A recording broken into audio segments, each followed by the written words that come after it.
யாத்திராகமம் 23ஆம் அதிகாரம். அபாண்டமான சொல்லை ஏற்றுக்கொள்ளாயாக, கொடுமையுள்ள சாட்சிக்காரனாயிருக்க ஆகாதவனோடே கலவாயாக. தீமை செய்ய திரளான பேர்களை பின்பற்றாதிருப்பாயாக. வழக்கிலே நியாயத்தை புரட்ட மிகுதியானவர்களின் பட்சத்தில் சாய்ந்து உத்தரவு சொல்லாதிருப்பாயாக. வியாச்சியத்திலே தரித்திரனுடைய முகத்தை பாராயாக. உன் சத்துருவின் மாடாவது அவனுடைய கழுதையாவது தப்பிப்போகக் கண்டால் அதை திரும்ப அவனிடத்தில் கொண்டு போய் விடுவாயாக. உன்னை பகைக்கிறவனுடைய கழுதை சுமையோடே விழுந்து கிடக்க கண்டாயானால் அதற்கு உதவி செய்யாதிருக்கலாமா? அவசியமாய் அவனோடே கூட அதற்கு உதவி செய்வாயாக. உன்னிடத்தில் இருக்கிற எளியவனுடைய வியாச்சியத்தில் அவனுடைய நியாயத்தை புரட்டாயாக. கள்ளக்காரியத்துக்கு தூரமாயிருப்பாயாக. குற்றமில்லாதவனையும் நீதிமானையும் கொலை செய்யாயாக. நான் துன்மார்க்கனை நீதிமான் என்று தீர்க்க மாட்டேன். பரிதானம் வாங்காதிருப்பாயாக. பரிதானம் பார்வையுள்ளவர்களை குருடாக்கி நீதிமான்களின் வார்த்தைகளை புரட்டும். அந்நியனை ஒடுக்காயாக.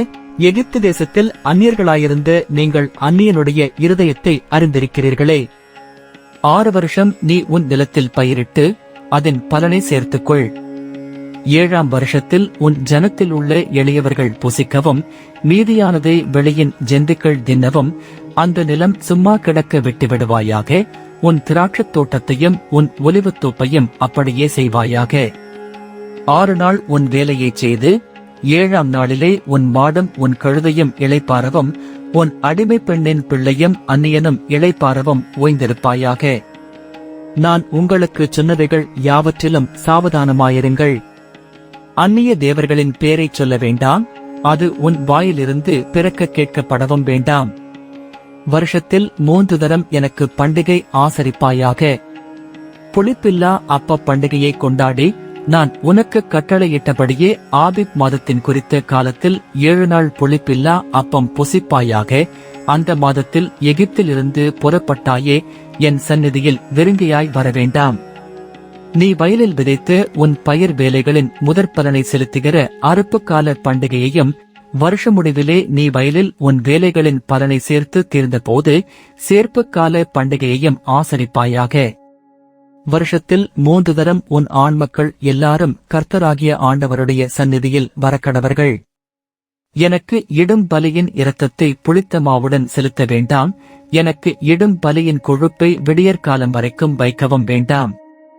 உன் நிலத்தில் முதல் விளைச்சல்களில் முதற்கனியை உன் தேவனாகிய கர்த்தருடைய ஆலயத்துக்கு கொண்டு வருவாயாக. வெள்ளாட்டுக்குட்டியை அதன் தாயின் பாலிலே சமைக்க வேண்டாம். வழியில் உன்னை காக்கிறதற்கும் நான் ஆயத்தம் பண்ணின ஸ்தானத்துக்கு உன்னை கொண்டு போய் சேர்க்கிறதற்கும் இதோ நான் ஒரு தூதனை உனக்கு முன்னே அனுப்புகிறேன். அவர் சமூகத்தில் எச்சரிக்கையாயிருந்து அவர் வாக்குக்கு செவிகொடு. அவரை கோபப்படுத்தாதே. உங்கள் துரோகங்களை அவர் பொறுப்பதில்லை. என் நாமம் அவர் உள்ளத்தில் இருக்கிறது. நீ அவர் வாக்கை நன்றாய் கேட்டு நான் சொல்வதையெல்லாம் செய்வாயாகில் நான் உன் சத்துருக்களுக்கு சத்துருவாயும் உன் விரோதிகளுக்கு விரோதியாயும் இருப்பேன். என் தூதனானவர் உனக்கு முன் சென்று எமோரியரும் ஏத்தியரும் பெருசியரும் கானானியரும் ஏவியரும் எபூசியரும் இருக்கிற இடத்துக்கு உன்னை நடத்தி கொண்டு போவார். அவர்களை நான் அதம் பண்ணுவேன். நீ அவர்களுடைய தேவர்களை பணிந்து கொள்ளாமலும் சேவியாமலும் அவர்கள் செய்கைகளின்படி செய்யாமலும் அவர்களை நிர்மூலம் பண்ணி அவர்களுடைய சிலைகளை உடைத்து போடுவாயாக.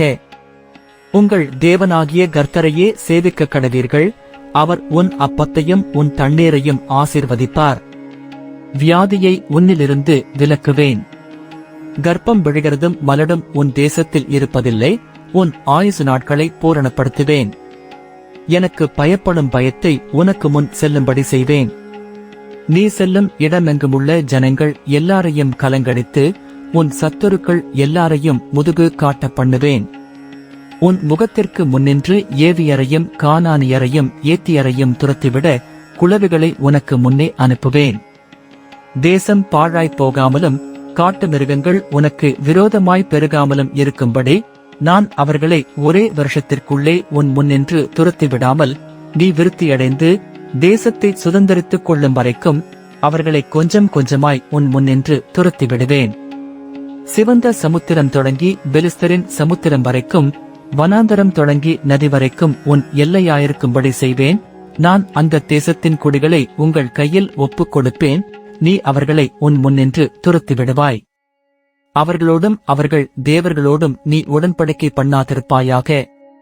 அவர்கள் உன்னை எனக்கு விரோதமாக பாவம் செய்ய பண்ணாதபடிக்கு உன் தேசத்திலே குடியிருக்க வேண்டாம். நீ அவர்கள் தேவர்களை சேவித்தால் அது உனக்கு கண்ணியாயிருக்கும் என்றார்.